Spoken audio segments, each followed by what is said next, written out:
Thank you for joining us for another episode of the AT 2022 Through Hike with the Honeymoon Hikers. We're starting our fifth through hike in 74 days. And we want to start off with just a little fun fact about the AT. We're going to do this on all our videos now. The first one, we're going to start on the southern terminus of the AT. A lot of people don't know that the Appalachian Trail, when it was completed, was the southern terminus was at Mount Oglethorpe, but in 1958 it was relocated to Springer Mountain because Oglethorpe was getting over commercialized. So that's just a fun fact. Um, Now, our video today, we're going to talk about towns and hostels that we love to stay at in our four through hikes, and this is more for the people that haven't through hiked the trail, just giving them some ideas along the way.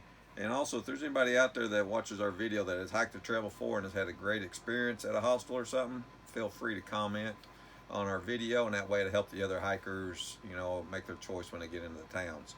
But first of all, starting in Georgia, we recommend before you start your hike, if you've got a day before you start, go into the town of Dahlonega and visit that little town.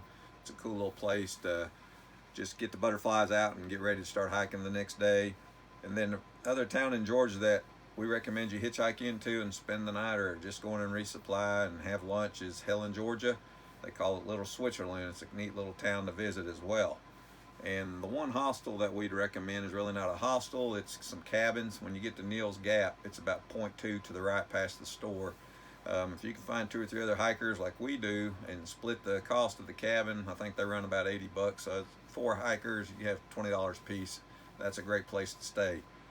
Now, once you get to North Carolina, the only town we can think of really is Franklin. You have to hitchhike in. A lot of people get off the trail there and stay the night and resupply, but Franklin's a cool town to visit as well. And then once you get into Tennessee, the only one we can really think of that you have to hitchhike into Gatlinburg, and that's more for the people that are from out west or overseas or something that's never been to Gatlinburg. When you get to Newfound, recommend going in there. Just warn you, it's high dollar, touristy, but at least you can say been there, done that. And then once you get to Virginia, we recommend going maybe to the Troutdale Church Hostel. When you go through Grayson Highlands and get through it, if you hit some bad weather or anything, Troutdale Church Hostel is a good place to dry out for the night. And then the next one would be right after you leave Atkins, about 8 miles past Atkins, you come to Highway 42 and Bears Garden. It's about a mile or two down the road. It's a nice place to stay. We stayed there on our 2019 through hike and really liked it. And then after that one, we would recommend, we stayed at Stanimals. It's in Glasgow. Stanimals has one in Glasgow, and he also has one in Waynesboro. We stayed there in 19. They rescued us off the Blue Ridge. We were actually, they were calling for tornadoes that night, so we called them. They came and picked us up. We stayed the night there, and the next day dropped us back off. Nice place. They took care of us real good. And then I would recommend also Blackburn Center and Woods Hole. Both of those are right after the roller coaster, right before you get to Harper's Ferry. Can't go wrong with staying at either one of them. But backing up just a little bit, there in the town of Waynesboro, we definitely recommend you going in there before you hit Shenandoah's. Nice place, nice town to visit, and they got that all-you-can-eat Chinese buffet, which is awesome, probably the best one on the trail. We recommend, of course, Stanimals or the church hostel, Grace Lutheran Church. It's open the last 2 weeks of May and the first 2 weeks of June. We stay there every time. Really enjoyed it. We've actually went back there and worked for them in the years we haven't hiked. So it's a good place to stay. And the one thing we do recommend is go to the YMCA when you get into town, because you get a free shower, they give you a towel, they even give you a little hiker package, little packet. They'll give you like soap, shampoo, toothpaste, toothbrush, razor, shaving cream, all that stuff. So that's a good place to visit while you're in town. Now, once you get to, we put West Virginia and Maryland together since there's not many miles in there, and basically Harper's Ferry is the town. I know everybody, when you get in, you go to the ATC, take your picture, and usually stay the night there and resupply. But what we want to tell you is just take your time in Harper's Ferry and just visit the whole town and just check out all the historical stuff that's in the town. There's a lot of historical stuff to visit while you're in Harper's Ferry. And then once you get into Pennsylvania, we recommend Port Clinton. Once you get into Port Clinton, every hiker comes right into that town. Um, you can camp at the pavilion free of charge, but visit the barber shop. We stopped by there in 19. It's right there in the town. You don't have to walk that far, point 2, point 3. And the people in there are super nice, and they give the hikers free donut, free coffee. Very friendly, and they support the hikers. And then the other recommendations, when you get to Bowling Springs, walk right into town. When you get to the road crossing at the ATC, you'll make a right to go to the Appalachia Trail. The next 14 miles are pretty flat. You're just walking through fields and stuff. So you have time to go to the left, go about point 2 or 3, and there's a little restaurant there that we always eat at. They got great pizza, and I think the pizza and fries, we always get them. It's a nice place to stop and at least have lunch. And then from there, Delaware Water Gap. When you get to Delaware Water Gap, you can stay at the church hostel. You don't have to stay inside the church. They do have a hostel in there, showers, but you can also pitch your tent up. That's a great layover, stay a day, go down into the town and visit the great places to eat there. I actually had my first shepherd's pie there that I've ever had in 2010, and it was awesome. And then from there, you're going to hit New Jersey, and the town that we recommend is in Vernon. When you get to the road cross where you can go into Vernon, New Jersey, you can either stay at the church hostel. We've stayed there before. It's a great place to stay. But this year, I think we're going to go to the left and go to Warwick and stay at the Warwick Drive-In. We've heard a lot of people talk about it, and it sounds like a cool place to stay because you get to camp out at the drive-in and watch a movie that night. So that's 2 recommendations in Vernon. And also in New York, we recommend Unionville. It's not that far a hitch into town. You can actually walk into the town.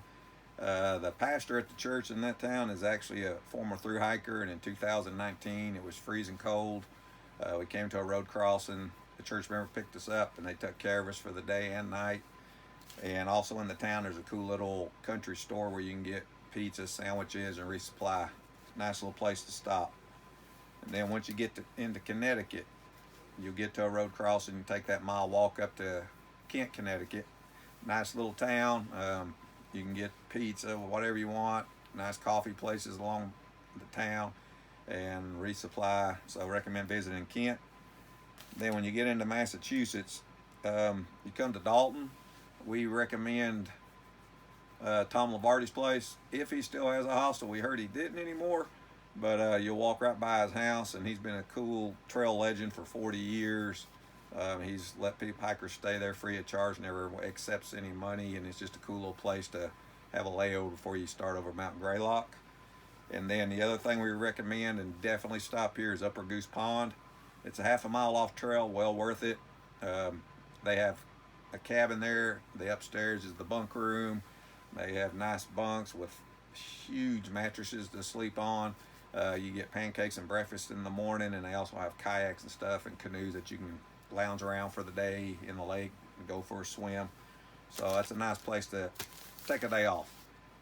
And then once you hit Vermont, Manchester Center, we think, us personally in our thru hikes, we think Green Mountain Hostel is the best hostel on trail, and that's just our own personal opinion. Jeff runs a great hostel. He's super nice. He's caring. He really cares about the hikers. He'll come over and talk to you about your hike and everything else. I mean, it's just a great hostel to stay at.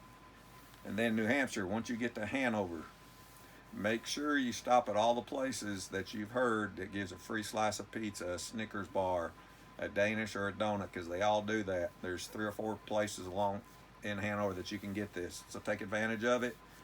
And once you come off of Mount Moosilauke there at Lincoln, we recommend staying at Top of the Notch Hostel. In 2015 on our southbound hike, we were actually going in to stay at a hotel. We got rained on all day coming through North and South Kinsman.